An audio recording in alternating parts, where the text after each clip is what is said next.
Hello, good morning everyone, and welcome to the first show and tell of this next phase of product development of BoPS, the Back Office Planning System digital tool.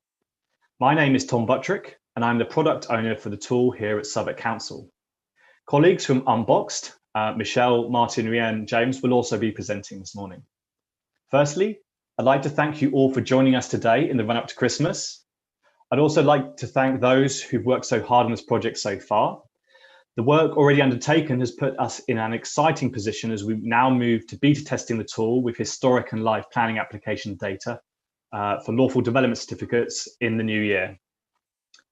Thank you also for all the fabulous partners who are working so hard on the project, and also the BoPS, and also for working on the BoPS sister project as well. That's the Reducing Invalid Planning Applications digital tool. And finally, thank you to colleagues at MHCLG for their continued support and guidance with this project. So to get us started, I'd like to hand over to Juliet Seymour, who is the Senior Responsible Officer for the BoPS project at Southwark Council, who would like to say a few words. Over to you, Juliet.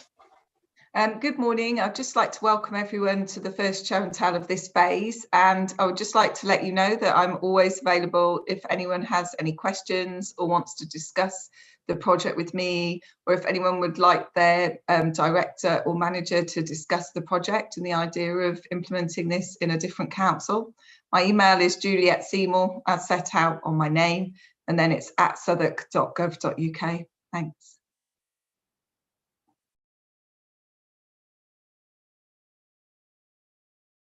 Tom, you're on mute. Thank you. So BoPS, the back office planning system, what actually is it? So BoPS is a new planning system that makes planning data and records easily accessible. It increases efficiency in making decisions on planning applications, and it will fit the needs of planning officers and local planning authorities. So in short, BoPS is a tool to determine planning applications, to make decisions quickly and efficiently, and utilizing new ideas around how we use data. So next slide, please. So where are we in the process of developing this new digital tool? Well, actually, lots of work has been undertaken already. Discovery, exploring the problem in the first instance, the alpha, where we started working on options and hypotheses, and beta, which took place over this summer. We are now at the start of the next phase of beta, where we are working on the MVP that we've built, and we're adding a few more features to the tool and in advance of moving to actual beta testing in the new year. We are, as I said earlier, we are looking to test the tool using historic and live planning application data for lawful development certificates. Next slide, please. So we're all here today in a show and tell this morning. What actually are we going to, well, what is a show and tell and what are we going to be showing you? Now, a show and tell, for those who've seen lots already, is a regular method we use during our projects to feedback on the project process, the project progress of the last couple of weeks of this sprint. And it's an opportunity for you to provide feedback on the demos that we show and the progress that we've made. What the show and tell isn't is an overview of all the work we've done. It's just really a snapshot of the last 2 weeks, and also a signpost of where we're going in the future. Next slide, please. So we're going to be presenting a number of demos to you this morning. I'm sure you'll have lots of questions. So if you'd like to ask a question, see the link here. You can add your questions at that link. The link is also in the description of the YouTube channel, the video, sorry, that you're now watching. So at any point, do pop a question in there. Once we've got to the end of the demos, we'll answer those questions at that stage. Next slide, please. So, as I said, this is the next phase of development. We've started this phase. We kicked off the phase with an alignment workshop, and back on the 12th of November, and we invited colleagues from partner councils, from MHCLG, who've already worked on the project, and colleagues from Unboxed and at Southwark Council. We worked on a number of things. We did a project recap. We discussed our hopes and fears for the project. As noted, we're some way down, and we're really excited. Some way down in terms of the project development, and we're really excited now to be moving towards the testing of the tool with live data. So that does raise a few hopes and fears. So we wanted to acknowledge those. And we also looked at a roadmap as well for this phase of development, as in setting out what we need to do in terms of digital development of the tool, wider work in terms of documentation and onboarding of the tool within partner councils who want to do the testing. And as it says in the slide here, we are looking to do live testing in early 2021 using lawful development certificates. Next slide, please. Michelle, can I hand it over to you, please? I think that's me, actually, that one, Tom. Oh, apologies, Martin, over to you. Yeah, so one of the things we like to do in the alignment workshop is just declare any risks amongst the group, the stakeholders and the team. You can see the ones that are on our risk radar there, but just to summarize them, there's certainly a risk around delivering a partial service. So that defining that as, we aim to deliver a complete, what we call an MVP service, so a minimum viable product that will allow planning officers to manage permitted development or certificates of lawfulness. But that is only a part of the service that they deliver as a team. So there are risks around that. It will mean running systems in parallel.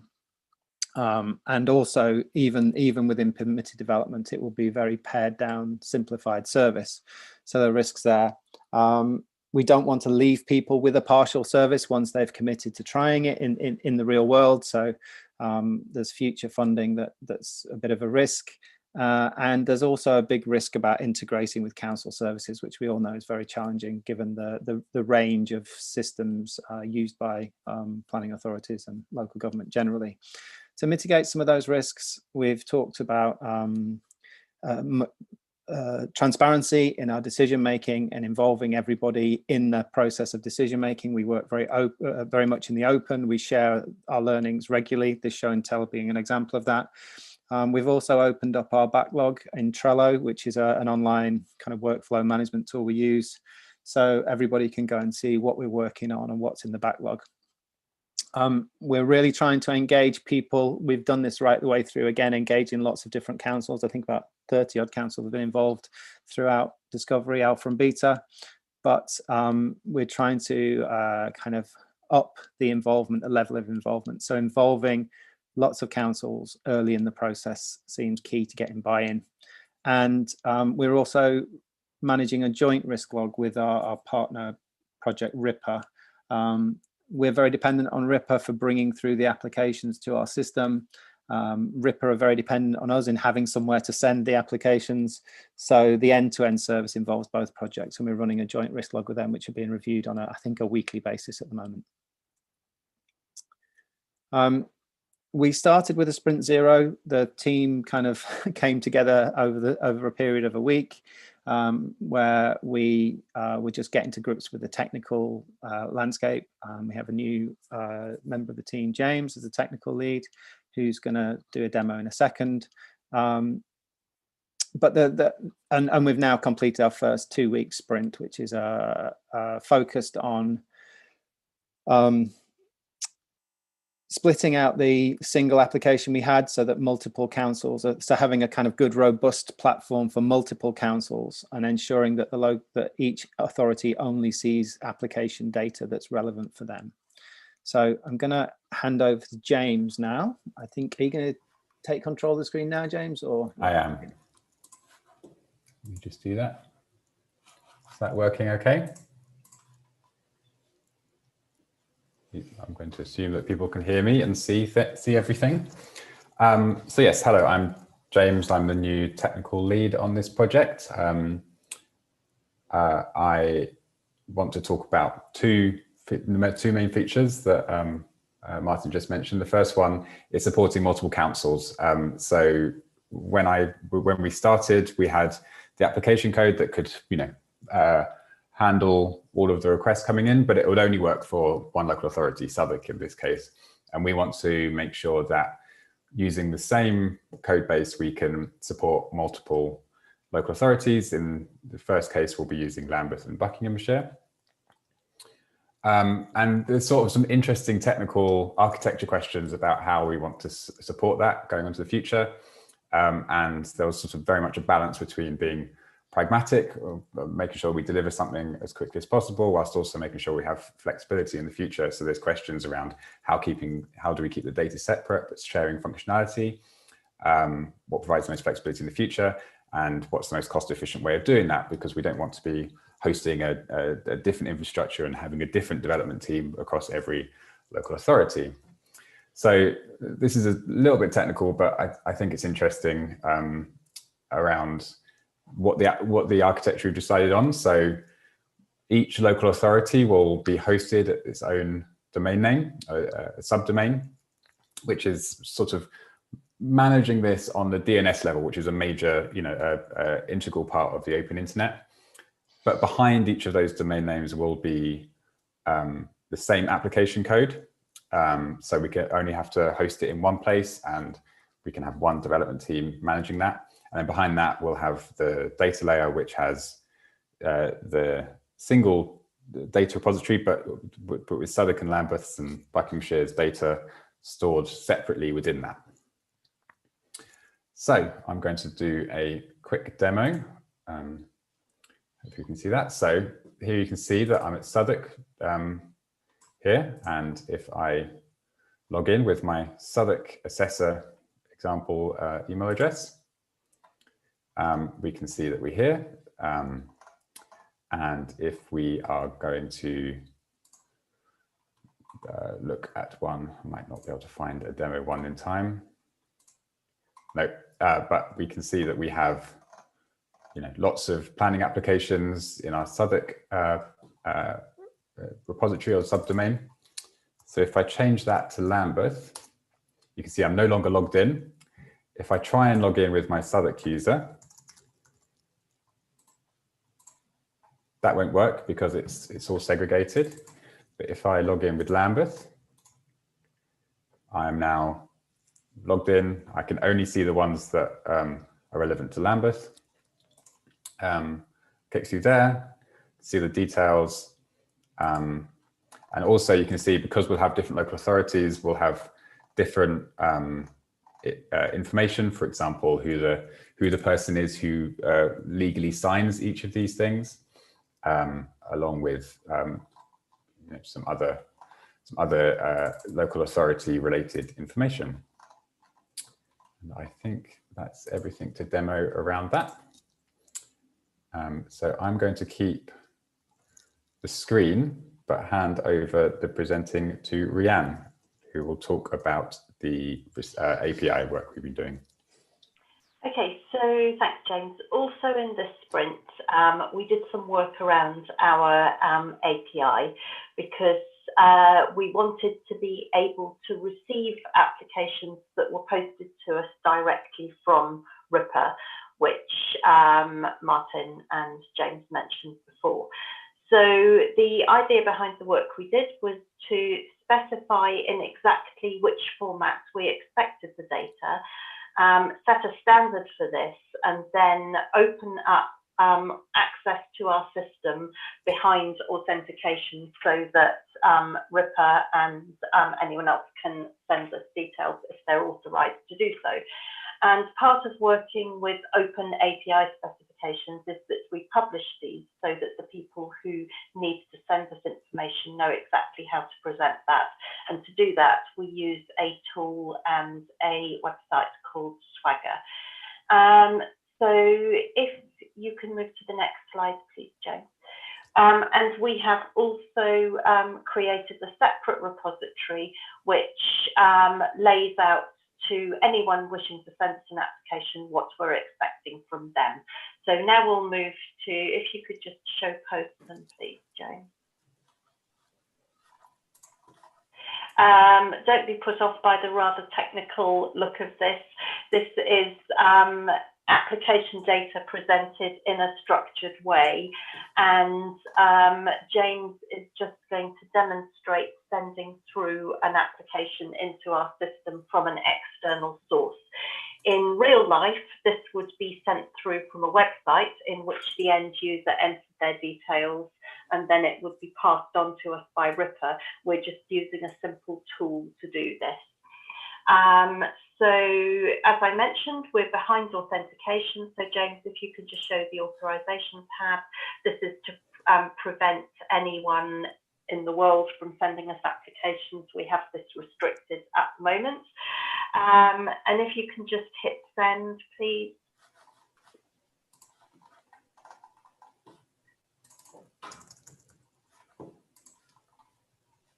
And you can now see that this ID has updated, and this enables the person who's sending through the application to be able to cross-reference it on their system. So now if we go back to BoPS preview and the application list, and we remember that it was number 53. So we can scroll down and actually have a look at this. And so that we can see that number 53 now exists. So as time goes on, it's also worth showing, as James is doing now, that we've been able to receive and tag documents directly from this submission system. And as time goes on, we'll add further fields as we expand the list of application types that we're able to accept. So it's ongoing work, but this is an important first step. Hand back to you.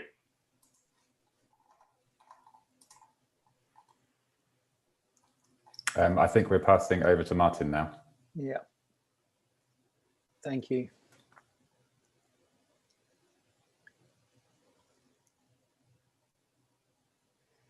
So someone can just confirm you can see my screen. Get involved. Gone too far on my screen. So validating documents. As Rhiannon just mentioned, we are receiving evidence documents from Ripper. One of the things in the time between the first beta phase and this phase, we spent quite a lot of time with Ripper aligning around the two projects, several workshops to just make sure we were going to deliver an end-to-end service. We looked at validation early on in an earlier phase of the project. Certainly in Discovery and Alpha, we spent a lot of time looking at validation. But within the build phase, we were kind of a little unsure as to what the role of BoPS was in validation, given that the Ripper project is called Reducing Invalid Planning Applications. But clearly Ripper's going to do a great deal to ensure people are applying for the right thing, and that they're providing the right evidence, the right information, and they're providing it in a very well-structured format, which will be obviously very useful. But still, there is this task of checking that the evidence that the applicant is providing backs up what they're saying with their application. So I'm just going to show you a prototype here. So this is not working code. This is just prototyping, but you'll see it's very similar. I'll just go into full screen here. So again, not live data. The validation process involves some new status, some status points for the application, which we're working out at the moment. There's a point where either the application might be valid straight away, or it might need some changes to the documents, in which case the planning officer will request some amendments. But eventually it will be then validated in assessment. If I click on one of these, what that involves in real terms is there's a first stage before you start assessing. So assessing is the detail of the application that's come in, but the checking the documents is all about really just making sure that the documents that are provided are good, that they've got good, clear scaling on them, and that they actually do illustrate what's been claimed in the application. We had a slightly fragmented way of managing documents, or we currently have a very fragmented way of managing documents. So we've tried to bring everything together in one screen.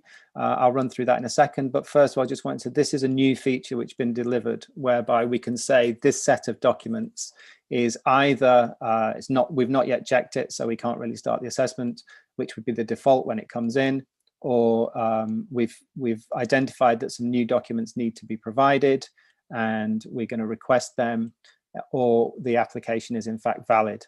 And obviously we'll need the valid from will default to the application receive date, but it could be updated at a later stage if documents are provided later. So just to look at the way managing some of the documents, if a new document is received from the applicant via an email or something, we can upload a new one here. This will allow us to upload the document, specify the document, the plan numbers that are on there, so any references we need to display on the notification, and also tag with the different tags that indicate what's in the document. Once a new document is received, you might choose to archive an old document, and we have this feature is already built actually where we can say why, and we know there are some changes to this which we've got from testing. So we can archive a document, we can view any archived documents in a separate screen, and this is a new feature we're thinking about to restore archived documents. We probably won't do that straight away because we don't think it's a very urgent feature, but it might be something in future. And finally, I guess I think that's about it from the application, the evidence validation. Anything else I need to check there? No. So once check documents is complete, you can then assess the proposal and move it through the process. To switch back to the slide deck, let me just make sure I've covered everything. Yeah, it's good point. We've designed this in guidance with some in consultation with some planning officers, but we haven't really tested it yet. We're fairly confident we've got a good handle on the flow, but we do need to do a bit more testing with planning officers before we actually start building it. I'm going to hand over to Michelle, I think. Yeah, thanks, Martin. So yeah, in this last sprint, we have demoed BoPS to Greenwich Council and Camden Council. But going forwards, we would love to hear from any of the councils, any of the planning teams who are interested in learning more about BoPS. We would be happy to come and demo the product to you, but also any planning staff who might want to give some feedback on what we've built so far or the prototype that Martin has just shared.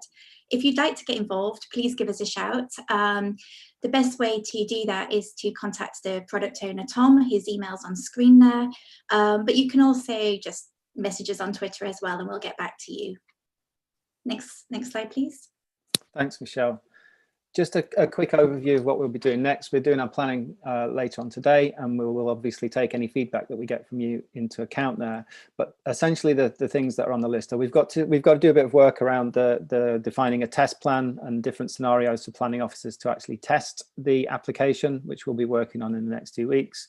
We're going to continue to prototype and test the new features. We've got some other things. We know there's a need to withdraw an application, which we've thought a little bit about, but we need to do some more work on that. We'll also be receiving payment references which haven't been integrated yet. And then the thing that I've demoed to you, ultimately we'll need to start implementing bits of that, not the whole thing, but bits of it that we think are a priority. And of course, the API, we need to do more work. We have a public API which allows people to just see the basic information about the planning applications that are coming through. But we know there are some specific requirements for reporting. So we're hoping to make sure that we have all the fields required for reporting within our API for kind of public consumption and councils and other interested parties. As I mentioned earlier, our backlog is public and you can have a look at it here. Obviously, with a backlog, it's a work in progress. Things move quite quickly, but you'll be able to see what we're working on and what stage it's at in the process. And I won't read through those, but there are some of the things that are in the backlog you'll be able to see.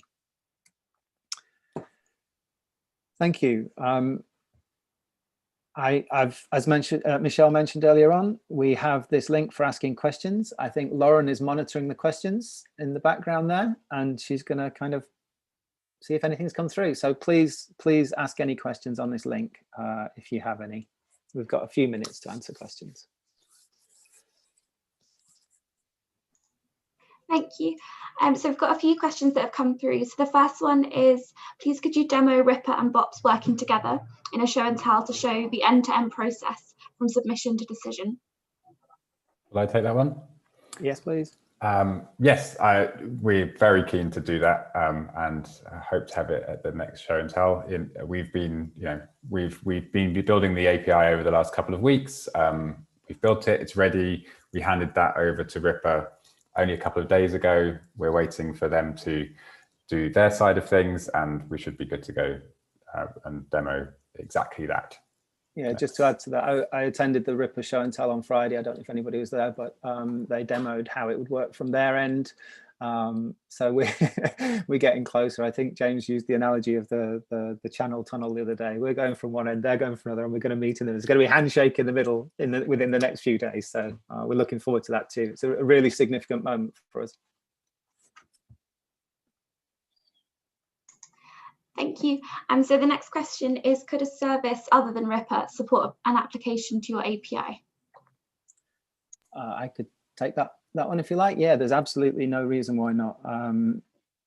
It's a fairly agnostic system in the sense that, as Rianne mentioned, the API is clearly documented. It's documented publicly. The structure of the information we'd like to be passed is quite clear and quite generic. So in theory, any authenticated application can send us applications. One of the things, obviously the great thing about Ripper is it's doing a lot of work to make sure the application is appropriate and valid. If it were coming from other, maybe less sophisticated application systems, then there would be more work for the planning officers to do to process stuff. It's also worth noting that we're only accepting permitted development applications at the moment, and we have work to do on our roadmap to handle more complex applications, starting with householders, moving through minors and major applications for bigger projects. But in theory, absolutely, the whole point of having this open API and a standardized way of passing structured application data is that we can accept from different systems. Okay, thank you. There are no further comments I can see on Slido, just comments of support. So I don't know if anyone's got anything further they want to raise or ask. Oh, Tom, do you want to just wrap up? Yeah, I can just wrap it up. Firstly, thank you to everyone who presented this morning. It's really great to see the latest features moving forward. Really exciting to see the tool working for different councils. Obviously, testing it within different councils is going to be critical for the success of the tool, and we're looking forward to doing that. As just finally to reiterate Michelle's comments around, we're very happy to come to your council to demo the tool, and we welcome any further feedback regarding the tool as we move it forward to testing and beyond. So thank you all. Our next show and tell will be in early January. We'll signpost that on social media and via email, etc. So watch out for that. And I'll just finally just wish you all a Merry Christmas. So thank you very much. Team, we do have one final question that just came through at the last minute. Okay, thank you. Quickly answer that one, and then we'll definitely wish you all a Merry Christmas. Thank you. So the last question is, I guess you might be away from this at the moment, but will redactions to submitted documents be done inside BoPS or in a separate software? I will pick up that if that's okay with everybody. I'm just going to move back. So you see the first item on this backlog is protect privacy of applicants where appropriate. So the current plan is that for MVP, we will add a feature which allows two things. Firstly, you'll be able to specify when a document shouldn't be made public. With householder permitted development, it's unlikely that will happen, but in other permitted development scenarios, we might receive documents, financial documents, things like that. So there will be an option to not make them public. The second feature is we will be able to, within the database, as it were, within the system, to say that some personal information won't be published, won't be made available online. We've got to work out what exactly that means. The one thing I would say is, in terms of redacting, there's a need to redact information. I think as a kind of, there's less, because more information is on PDFs at the moment in the current system. We hope we're going to reduce the need for redaction, but it will, in terms of MVP, it will be done in separate software. If someone needs to actually redact a PDF document, it will be done in separate software, and they will just go through the process of archiving the old document and uploading a new document, as I showed you earlier on. So it's a bit of a workaround at the moment, but we think it will serve the MVP well. Thank you, Martin. So I think that's it. Thank you all. Merry Christmas. Thank you. Bye. See you in the new year. Merry Christmas.